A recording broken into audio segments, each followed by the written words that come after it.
This is where we cut our racing teeth. In the woods? Let's just say the moon was always shining on us. Huh? If the moon didn't shine, we didn't have to... Oh, never mind. We ran moonshine, dummy! Oh, by the way, no lights. Instinct only. Yo, what's up? You're checking out That's 86'd Podcast. I am your host, Brian Fennell, also known as Bri Guy, and I am excited today. You guys are wondering why. Well, today is the first day that I'm actually filming a video for this podcast episode. It's been a while. It's been a minute, you know? I got to remember to look at the camera. There's a couple of things that I got to get back in tune with doing. But I'm excited, so hopefully you guys end up going to the page to check out the clip that should release on a Sunday. Yeah, I think I'm going to release the clips on Sunday, so yep. Anyway, that is that. It feels good to be back in the studio doing it this way, you know. My son Ryan he's in daycare. He started this week. That was Monday. And it's been quite interesting. It's been really rough. Because he's biting, you know, he's biting people for attention, like the teachers and whatnot. So we'll see how long he lasts in this daycare. Hopefully he stops the biting. You know, we're sitting there just trying to do everything we can to get him to stop, but that shit is rough. I want to apologize in advance if you hear some fumbling or thumping around. It's construction next door. Neighbors are doing some renovations to the property. So if you hear some noises in the background, I do apologize in advance. I wish I knew, but that's neither here nor there. All right, hopefully you guys got something in your glass in front of you, no matter if it's water, beer, juice, it doesn't matter, you know, whatever it is that you're drinking, some spirits, some wine, I don't know. Right in front of me, I'm drinking a little bit of some Aperol, and then I'm going to switch over to some wine. I'll probably put the wine in the Aperol to experiment to see how that comes out. But hopefully you got your glass in front of you, and I do want to say cheers. Toast. Yeah, so long I still can make it happen, huh? But yep, let's get the show started. Man. Alright, so I've told you guys for the next 4 episodes or so that I was going to try to focus on the wine business. Hopefully this isn't too much for you, and hopefully it's easy listening, because it's not a lot to dive into because it's pretty simple, but then you have to recondition or reprogram your way of viewing what the wine business is, and then it becomes a lot easier. I should say it that way. It becomes a lot easier once you understand that it's only 3 entities that's in the wine business. Let's jump into it. Okay, so this week I kind of want to focus a little bit more on the importer's role within the wine business. Okay, so I'm just gonna be spitballing, you know, just on like how I view this whole importer role to become something that wasn't always around, I guess you would say, or it's always been around, but it had a different title as far as I'm going to look at it, and that's the narrative that I like to paint of, like, what the importer is, okay, into how it is today. So, just think, you have operations as far as the manufacturer or the producer of the wine. They did their part, right? Their part was to sit there and handle the produce that they were going to handle in order to turn that into wine, whether they grew it themselves or if they only just did the winemaking part. No matter what, they did their part of sourcing all of it and coming up with this thing that we drink that's in the bottle. The next step, just like in any business, it's the same thing. The artist is just like, all right, I created this. Now what? Well, in business, no matter where you're at, you create something. Now, get it out to the people. How do you do that? Just imagine an artist, they record a song or, you know, whatever, you know. Yeah, they record a song and it's like, okay, we recorded it. Now what? Now we go and sit there and we try to get people to buy our albums or whatever, you know. We try to tour, we try to do all this stuff. But how am I going to be able to do that when I have to start creating again? You like it's hard to sit there and try to be the salesperson of your own product while trying to work on your next product. So that's how it is in the wine industry or winemaking industry. It's just like, all right, I gotta start harvesting. I gotta start doing maintenance. It's not the off season right now, or it could be the off season, but that means I have work to do. I have to go and groom the vineyards. I have to go and build the relationships with whoever I'm sourcing from. I have to do all of that stuff. So I can't really be in a position to just go out there and just keep on trying to sell last year's product or this year's product while I still have to groom and get ready to start the next harvest for the upcoming year's product, So that's when I would say someone's like a sales rep or a salesperson would step in and say, hey, for whatever amount of commission, I'll sit there and I'll sell your product, so you don't have to worry about that. Well, you can handle your regular day-to-day operations while I'll go handle this and whatever, however that exchange happens, because it has to. That's the only way that I think that can happen. And if I wanna go a step further, just imagine like in Prohibition time, you had these people that were titled like bootleggers, rum runners, like all of these kind of like different titles for people who were smuggling in, all kinds of alcoholic beverages into America. And that is how I view the role of an importer, except that it's legit. It's not, you're not smuggling anything in. You're just bringing something that you think is cool to whatever demographic or market that you want to, And that goes to say, okay, me as an importer, or I'm not a real importer, but if I get into the mind of it, right? I'm just like, I really don't want to be a winemaker. I don't want to sit there and get into agriculture, I don't want to sit there and do all that to learn how to make the grapes grow or whatever produce grow, and I don't want to do all of that. But I wonder if I can go and talk to the people who do that and see if I can buy a certain amount of the wines they offer, at my price point. If I can sit there and build a relationship with them so they feel comfortable with handing some product over to me so I can bring it into wherever I want to bring it in and then sell it that way. So now I guess in the terms of like the French is like a negotiant, like I love what you've done, and I would like to sit there and buy however many pallets I can for whatever price I can, and then I would like to sell them under my labeling, my stamp, if that's okay. So you could do that with an endless amount of whatever your budget is. You can work with however many winemakers you want to. Then it's not limited. It's only limited to whatever your capital is. How much can you purchase from each place or whatever. So then after that, now as the role as importers, like, all right, I built the relationship. I have my core winemakers that I want to work with.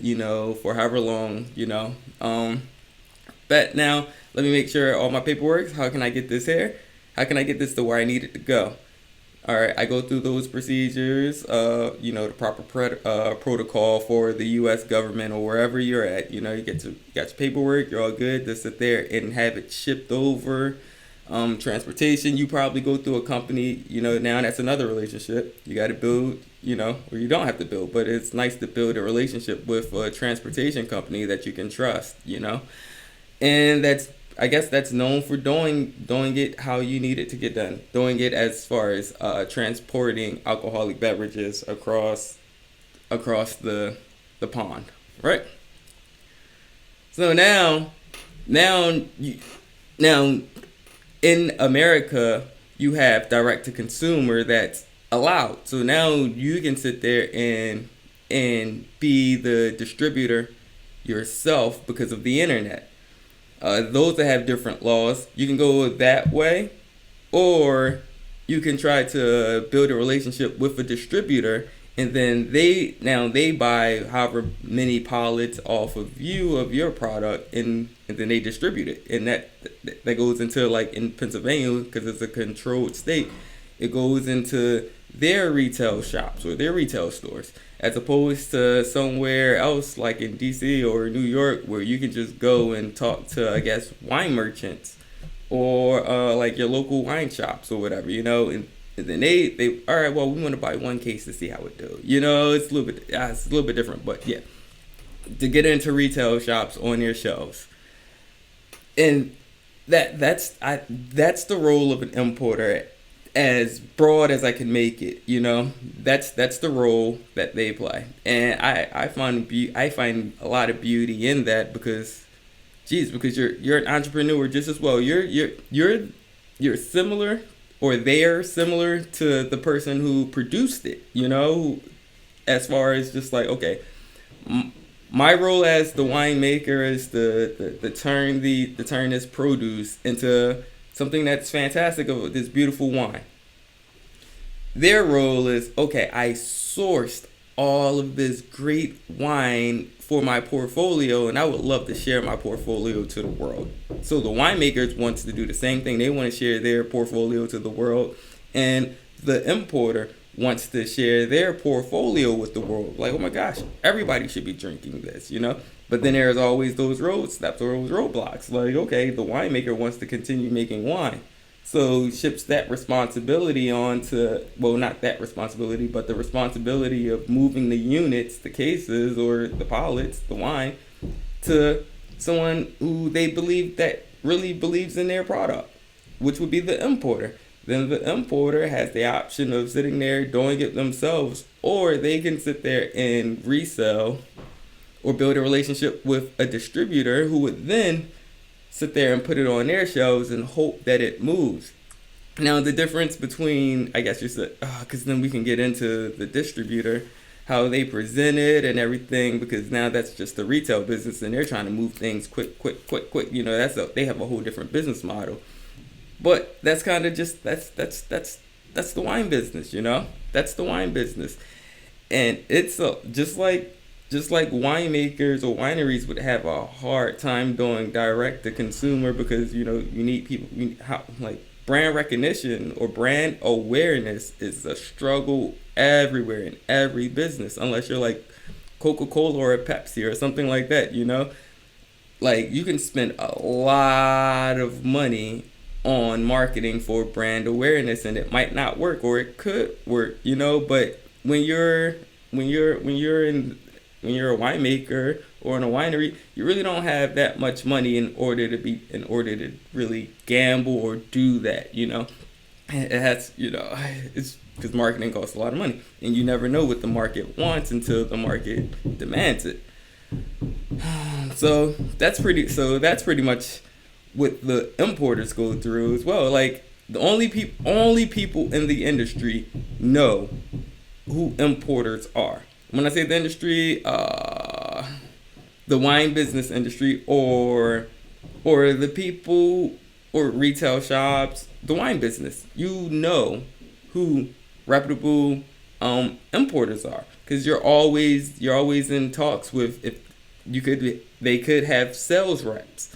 And sales reps, you build a relationship with them, so they're telling you. So, and it's the same people, and it's the same importers most of the time, So the average person does not know anything about the wine business. They don't even know about importers. They couldn't even name you one. You say one, you ask for an importer, they're gonna tell you a distributor.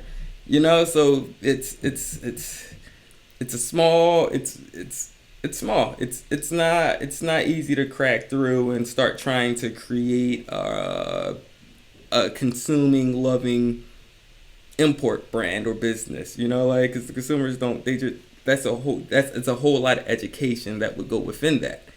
Oh snap, I did all this and I forgot to even drink this wine. I'm sitting here just rambling on, just talking, trying to do my best to paint a picture of the role of an importer. So right now I'm drinking Pinot Noir Rosé from Chile, from the Casablanca Valley.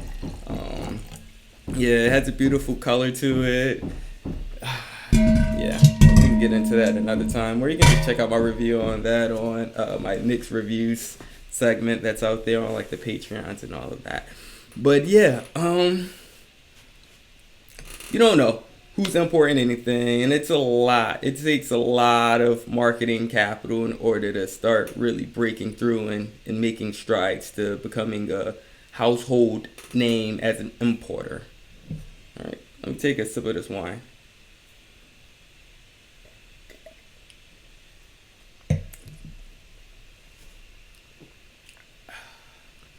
Really refreshing. Definitely has a high alcohol content too. That's like a 13.5. You can taste that, but it's good. But yeah, so it's all kinds of different levels. It's all kind of different levels to it, and I just wanted to just like give a jab at it in my way, in my narrative. I like how this sounds right now. Tell me if you guys like how this sounds. The way that I'm trying to tell the story, how relaxed the voice sounds. Like I feel comfortable talking about this, and trying to turn it into a different way of telling the story rather than the factual way of like, this yada yada, point A, point B, point, It's like no, because it's not just wine people that listen to this podcast. It's all kinds of, it's people that's in the beer industry. It's craft cocktail bartenders, servers, restaurateurs. It's all different kinds of people that listen to this. And the way they tell the story that I think would touch a lot of people would be through through just like the rum runners, that middle person who was getting things where it needed to be. We all know of a tale of that. I was just watching, what was I just watching? I was just watching Cars 2 with my son. And the cars, they were old cars, and they were talking about them days when they used to not be able to have their headlights on, and they had to drive in the dark. They called them moon chasers or moon runners or something like that. And they would dip and dodge through the trees in the woods to avoid getting caught by the authorities and wherever they were at, because they were running booze. They had jobs, so they were just smuggling in booze. And I learned that in Cars 2. Watching that, I was like, oh, I know exactly what they're talking about. And I thought that would be a cool way to explain the role of an importer, except that they're just legal people. It's just a legal role. So please tell me if you enjoyed this episode thus far, if you like this style. I like being in this. Please don't get this way. I'm a lot more relaxed. I'm comfortable. It's just different, and hopefully you guys can hear it. All right. I guess I'll wrap that up that way. It's pretty much just how I did. I'm still trying to respect the time frame because I can talk for a whole hour, but that can get kind of boring, huh? Yeah. All right. So let's do this. Let's do an industry highlight. I think that's a good time. I think that this is an appropriate time to shine some light on someone, to give someone a little bit of love. Okay. Are you guys ready? I don't even know who I want to highlight.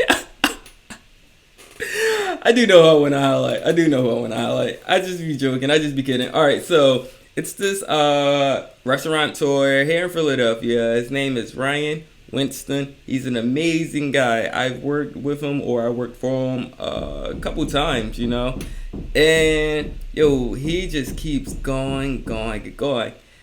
Like, he has so many different places. And when we were talking, he still considers himself like a boutique restaurateur, and I thought that was amazing. I thought that was cool. Because I understood exactly what he was saying, because he's not as big or as well known as like the Steven Stars or the Michael Solshins here in Philadelphia, But he has a lot of places, and they're successful, They're successful, and he keeps opening up more and more. But he's so under the radar, like nobody would know, And I think that was so cool, because it's just like, oh, like boutique is a nice way of saying like like small, like a small restaurateur, And yeah, so shout out to you, Ryan. Like, I love when people just like sit there and just like expand my perception or my perspective on things, And like, to me, that sounds so eclectic. Like, I can sit there and say I'm a boutique content creator. I don't know. Oh man, I'm about to just start. I'm insane. But yeah, that's kind of where I'm at with this right now. You know, that's how you gotta do, man. You gotta play with words like that. All right, so I think I'm gonna get out of here. Hopefully you guys had a good time listening to this episode. And I promise you, it's only one more episode dealing within the wine business, and that's only to focus on wine distributors. You know, after that, I tell you, the topics are going to get fun. They're going to get back to where they were. But right now, I just had to sit there and do a lot of research to be able to explain to you guys what the wine business was, because my mind was blown when I was just like, damn, I'm not in the wine business? Well, what am I? Well, what is the wine business? So doing the research on what the fucking wine business is, it was like, oh, snap. I want to share this to my audience. You know, I want to make sure that everybody can understand what this is just as well as I understand. I'm still learning it, but that's with everything. That's such as life. All right, so thank you for checking out another episode of That's 86 Podcast. I'm Brian Fennell, also known as Bri Guy, and cheers. Hopefully you had a good time. Clink, clink. Yeah, that clink didn't come out the same, did it? All right, bye.